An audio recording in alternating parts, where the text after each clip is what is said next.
Verma from Investolearn Academy, and I welcome you all to this channel. In the last video, we talked about the economic analysis. In today's video, we will understand what is industry analysis and what are the different ways to conduct industry analysis. Industry analysis refers to the analysis of the industry's environment that guides the industry to grow and survive in the competitive environment and gain a competitive edge in the industry. It predicts the future and changes in the market and analyzes the threats and opportunities that comes in the future and making decisions and planning according to it.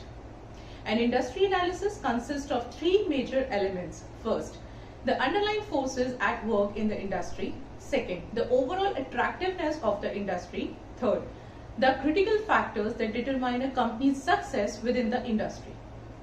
Now let's talk about how to conduct the industry analysis. There are many ways in which you can do this. However, we will understand the three best methods to help you analyze an industry. First, Porter's 5 forces model. Second, Peddle Analysis. Third, SWOT analysis. Let's start understanding each one of these. First, Porter's 5 forces model. The competitive forces model, often referred to as Porter's 5 forces, was developed by Michael Porter of the Harvard Business School and describes the competitive forces that affects businesses. The primary purpose is to determine the attractiveness of an industry.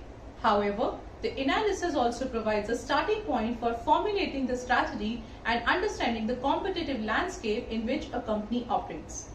The model includes few points like industry rivalry, bargaining power of buyers, bargaining power of suppliers, threat of substitutes, and threat of entry. Let's understand these points in detail. First, industry rivalry.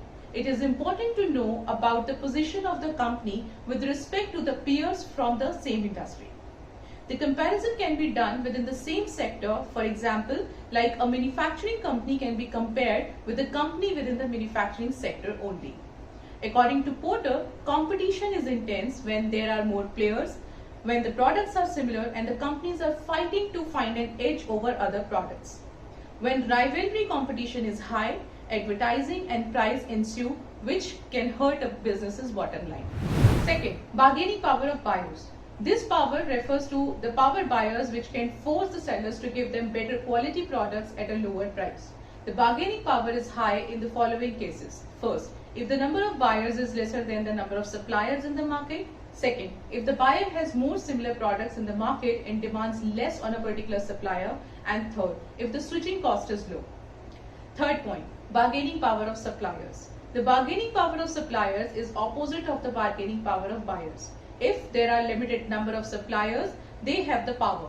They can negotiate and charge what they want, which potentially affects the product's price and quality. Fourth, threats of substitutes. Substitutes are the product that can be used in place of the other. This force studies how easy it is for the consumer to switch from a business's product or service to that of a competitor. For example, Domino's Pizza and Pizza Hut Pizza are substitute for each other. If the price of one rises, the demand for the other will definitely increase. It examines the number of competitors, how their prices and quality compare to the businesses being examined, and how much of a profit those competitors are earning, which would determine if they can lower their costs even more. Fifth point, threats of entry. Threat of entry refers to the ease that a new company can enter in an industry. If you have relatively easy industry to enter, you may encounter lot of new competitors. Industries where it is difficult to enter for the new competitors benefit extended periods profitability and very limited rivalry will be there. Competition basically tells us how difficult it is for the company to make money and how far it has been successful. Second, Peddle Analysis. Broad factors analysis or Peddle analysis is specifically used to analyze your company's external environment. Understanding Peddle is important to plan and grow your company in any environment. Peddle stands for political, economic, social, technological, legal and environmental factors. If a company wants to launch a new project, new product, new service, etc., then this analysis will be very helpful for the companies. In order to conduct the Peddle analysis, it is important to understand each letter of Peddle in detail. Let's understand it. First, political. When looking at the political factors, you are looking at how the government policy and actions may affect the economy as well as the specific industry within the business operates. These include the tax policy, labor laws, environmental laws, trade restrictions, tariffs, etc. For example, a government may levy a new tax policy in a financial year which can affect the revenue generation of an organization to a large extent. Second, economic. These factors are determinants of an economy's performance that directly impacts the company. For example, a rise in the inflation rate of any economy would affect the way companies price their products and services. Also, it would affect the purchasing power of the consumer, and ultimately there will be a change in the demand and supply situation in the economy. The economic factors include inflation rates, exchange rates, interest rates, economic growth, gross domestic product, unemployment rates, economic growth again, and disposable income of consumers.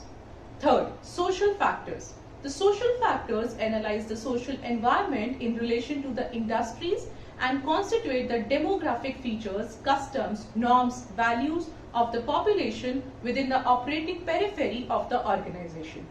Social factors consider the population trends such as age distribution, cultural barriers, income distribution, the growth rate of population, lifestyle attitudes, career inclinations, and health consciousness. All of the above mentioned aspects are very significant for marketing strategists.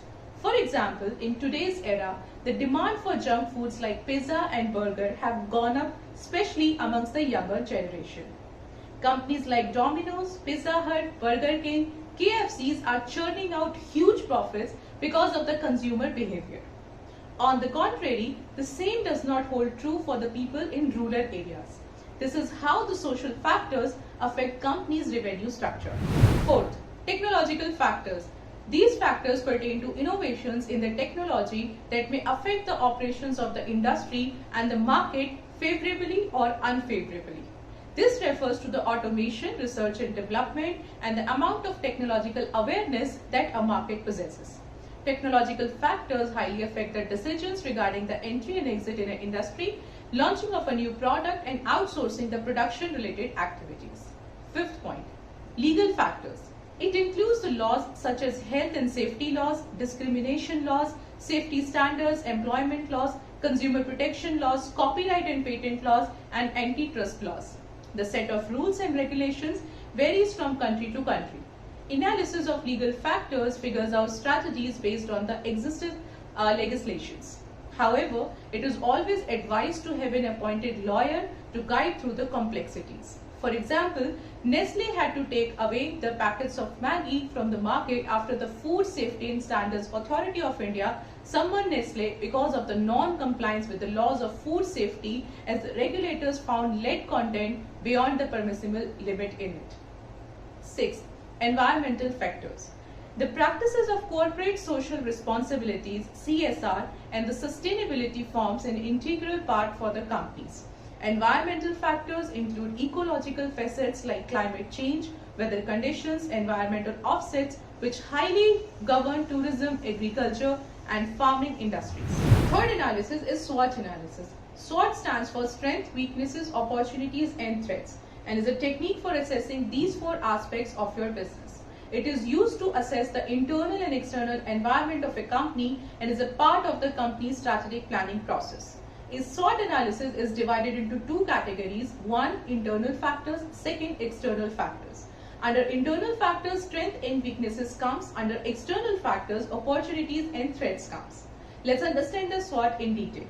Under strength, the factors that give the industry an edge over the others can be looked. Under weaknesses, factors that keep businesses at a disadvantage can be looked. Under opportunities, factors present in the economy and external environment that positively impact the performance and profitability can be seen. Under threats, the factors present in the economy and external environment that negatively impact the performance and profitability could be taken. To conduct the SWOT analysis, identify the strengths, weaknesses, opportunities, and threats to your company. The following are some of the questions that a company would like to find the answers for. While looking at the strength, the following questions should be considered. What advantages does your company have? What unique resources that you have that others do not? What is your company's unique selling proposition? What positive consumer perception does your company have? What low-cost resources do you have access to that others do not? While looking at the weaknesses, the following question should be considered. Why does your company not do well? What weaknesses do customers see in your company? What factors contribute to a weaker brand image? While looking at the opportunities, the following question should be considered. What good opportunities are available in the marketplace? What are some trends that your company can capitalize on? Are there any changes in technology or markets that your company can take advantage of? Are there any changes in the lifestyle or social patterns, etc., that your company can take advantage of? While looking at the threats, the following questions should be considered. What obstacles does your company face? What are your competitors doing? Why they are doing it better than you? Is a change in technology threatening the position of your company? What threats do your weaknesses put you at a risk of? Do changes in the lifestyle, social patterns, etc. pose a threat to your company? So I hope you have enjoyed and learned about industry analysis. We will meet you soon on next Monday with a new topic of company analysis. Till then, be safe and happy learning.